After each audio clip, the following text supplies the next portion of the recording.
ಯಾವುದೇ ಮಕ್ಕಳಾಗಲಿ ಹಾಸ್ಪಿಟಲ್ ಕಡೆ ನೋಡಿದ್ರೆ ಸಾಕು, ಹಾಸ್ಪಿಟಲ್ ಕರ್ಕೊಂಡು ಹೋಗಿದ್ರೆ ಸಾಕು ಫುಲ್ ಅಳ್ತಾರಲ್ವ. ಸೊ ನಮ್ಮ ಮನೆಯಲ್ಲಿ ಫುಲ್ ರಿವರ್ಸು. ನನ್ನ ಮಗಳು ಹಾಸ್ಪಿಟಲ್ಗೆ ಹೋಗಬೇಕು ಅಂತ ಫುಲ್ ಅಳ್ತಾಳೆ ಯಾವಾಗಲೂ ಅಷ್ಟೇ.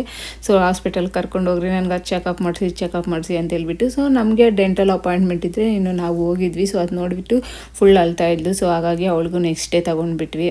ತುಂಬ ಅಳ್ತಾ ಇದ್ದಾಳೆ ಅಂತ ಹೇಳ್ಬಿಟ್ಟು. ಅಂದರೆ ಅವಳಿಗೂ ಈ ಏಜಲ್ಲಿ ಒಂದ್ಸಲಿ ಚೆಕಪ್ ಮಾಡಿಸ್ಬೇಕು, ಬೇಬಿ ಟೀತ್ ಎಲ್ಲ ಯಾವ ರೀತಿ ಇದ್ದಾವೆ ಏನು ಅಂತ ಹೇಳ್ಬಿಟ್ಟು. ಸೊ ಇನ್ನು ಅದು ಮಾಡಿಸ್ಬಿಡೋಣ ಅಂತ ಹೇಳಿ ಕರ್ಕೊಂಡೋದ್ವಿ. ಬಟ್ ಭಯ ಬೀಳ್ತಾಳೇನೋ ಅಳ್ತಾಳೇನೋ ಅಂತ ಅಂದ್ಕೊಂಡಿದ್ವಿ. ಆದರೆ ಅವಳು ಫುಲ್ ಖುಷಿಯಾಗಿ ಹ್ಯಾಪಿಯಾಗಿ ಚೆಕ್ ಮಾಡಿಸ್ಕೊಡ್ಲು. ಟೀತ್ ಕ್ಲೀನಿಂಗ್ ಎಲ್ಲ ಮಾಡಿದ್ರು ಅವಳಿಗೆ.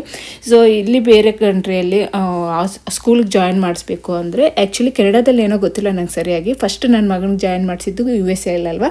ಸೊ ಅಲ್ಲಿ ಸ್ಕೂಲಿಗೆ ಜಾಯಿನ್ ಮಾಡಿಸ್ಬೇಕು ಅಂದರೆ ಈ ಥರ ಡೆಂಟಲ್ ಅಪಾಯಿಂಟ್ಮೆಂಟ್ ತೊಗೊಂಡು ಅಲ್ಲಿ ಚೆಕಪ್ ಮಾಡಿಸ್ಕೊಂಡು ಅಲ್ಲಿ ಸರ್ಟಿಫಿಕೇಟ್ ತೊಗೊಳ್ಬೇಕು.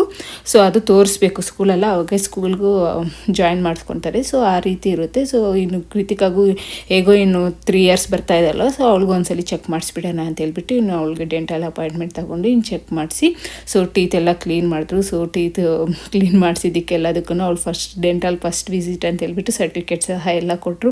ಅವಳು ಫುಲ್ ಖುಷಿಯಾಗಿರ್ತಾಳೆ. ಈ ಥರ ಇಂಜೆಕ್ಷನ್ ಹಾಕಿದ್ರೂ ಅಷ್ಟೇ ಅವಳು ಅಳೋದೇ ಇಲ್ಲ, ಆರಾಮಾಗಿ ಹಾಕಿಸ್ಕೊತಾಳೆ.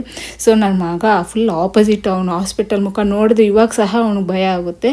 ಅವಳ ತಂಗಿ ಅಂದರೆ ಫುಲ್ ಆಪೋಸಿಟ್. ಅವಳು ಹಾಸ್ಪಿಟಲ್ಗೆ ಹೋಗಬೇಕು ಅಂತ ಅಳ್ತಾಳೆ.